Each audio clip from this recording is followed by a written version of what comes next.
Hey, welcome back to the channel. So today I want to share just a little bit. I've had some challenges with my 68 Charger in terms of alternators.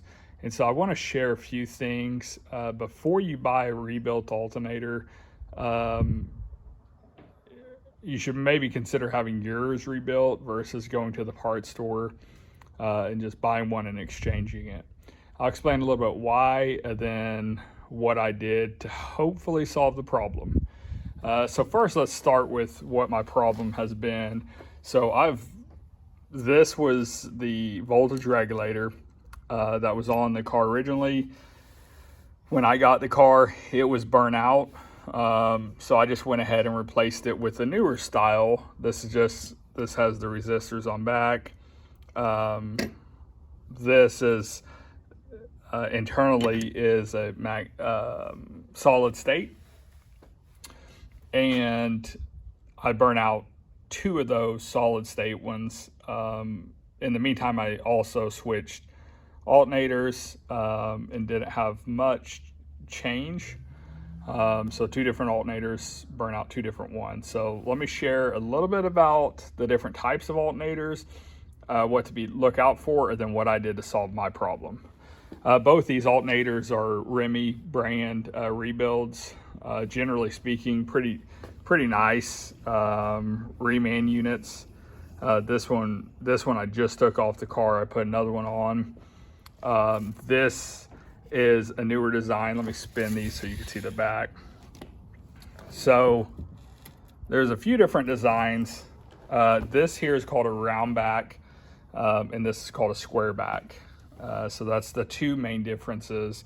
Then each one has a little bit of differences. And so right here, this you could see has a plug and this does not. This is grounded. So that uses this style regulator.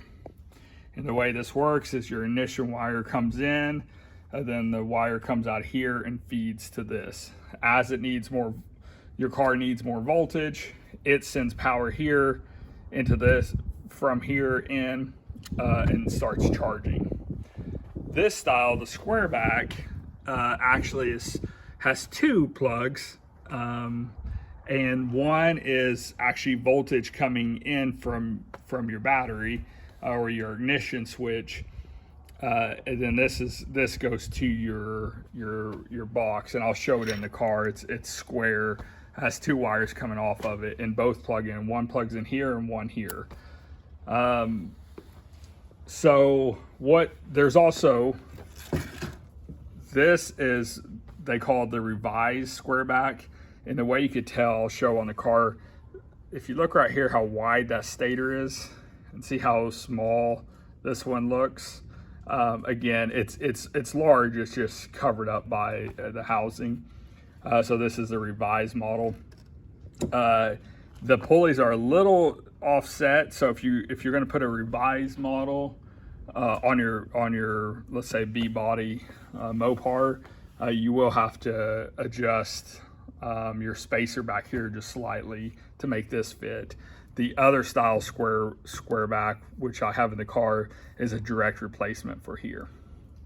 Okay, so what is the problem with these rebuilt round backs? And why do they keep burning up voltage regulators? So there's a video out there, and I'll try to put a link in the description, that I think probably is what I believe has solved my problem. And what's happening when they rebuild these units, so these rotors inside, so that this part that's spin, you can see it spinning. There's different ones, and the factory lower amp alternators for, say, 60, 68, 60, there's some 69s and older, have a lower amp, so they draw less amps. You could check this, and like I said, I'll put a video in the description of alternator. I believe it's, like I said, I believe his name's Alternator Man, testing his, but I also tested mine. You need like a 10 amp, 12 volt power source. and you could clamp, right, you could use a voltmeter or the power source if it has an amp gauge on it, and just connect it and see what kind of amps it's drawing. The factory amp should be, I believe it's like 2.5 to a little under 3 amps. But all these rebuilt ones I found are more like 5 amps, 5.5 on some of them. And so what's happening, I believe all of these units here work great if you have 2.5 amps going through them. When you start getting 6 amps, you'll start, I believe that's why these are burning out. And when this style, both times when these stopped working, they went full charge on me, which is not necessarily a good thing. So it wasn't they stopped charging, they just started to overcharge. So unless you can find if you buy a reman, you should probably check it. If you have your original, I would just find a local remanufacturer or alternator starter repair store, and have them rebuild it. That way these don't get mixed up. Like I said, there's a few different rotor designs, and the theory is when they rebuild these en masse, they pull all this stuff apart, and then they don't really check it when they go back in and put it back together. Again, is it within specs? For the 70 up models, it is, but not for the 68 and older.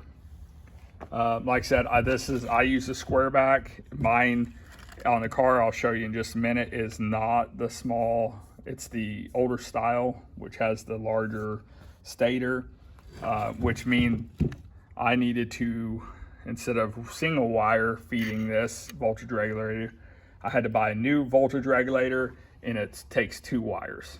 So let me go and show you guys that. Okay, sorry about the lighting, but here is, as you can see, it's squared back, so it has the square. It also has both plugs and a power. So as you can see, the stator itself is wider, so this is the earlier version, which bolts up perfectly.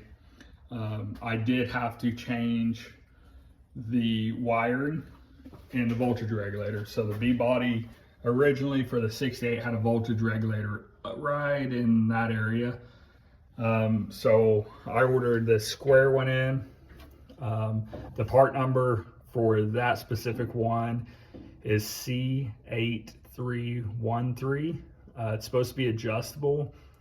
This supposedly is rated for 10 amps. If you get the non-adjustable square version or rectangle version box, it's only supposedly rated for 5 amps. So I could see you may have problems even with some of these reman alternators with a 5 amp one. But again, I think this was like with this pigtail was something like $20 or so on eBay. There's a lot of people that have them. But what I had to do on the wiring, so I use, over here I have a fuse block with a relay, and that relay switches all my power. So I have one fuse that feeds the voltage regulator, and it's a 10 amp fuse. And then the wire I used was a 14 gauge, and just ran it around the back side of the engine compartment over through this. And here it plugs in. See in there. So it goes in that plug and comes out, and it goes to the voltage regulator. And then the other side, the green side of the voltage regulator, goes into the other plug on the back side, which is your ground. So you can kind of see right there. So there's two different, and then there's the power. So if you do that, like I said, you need to really use probably 14 gauge if it's drawing 6 amps.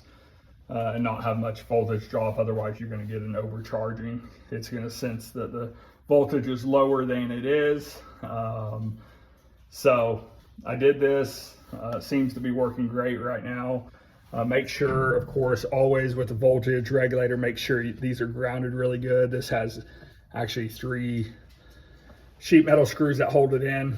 So I don't have a ground strap or anything going to it. I don't think that's necessary. But it looks pretty factory there. And hopefully this will solve the problem. So again, thanks for watching. If you have questions, leave them in the comments and I'll try to answer them. But again, before you buy a reman alternator, you definitely want to check and not have the same problems I did. Thanks for watching.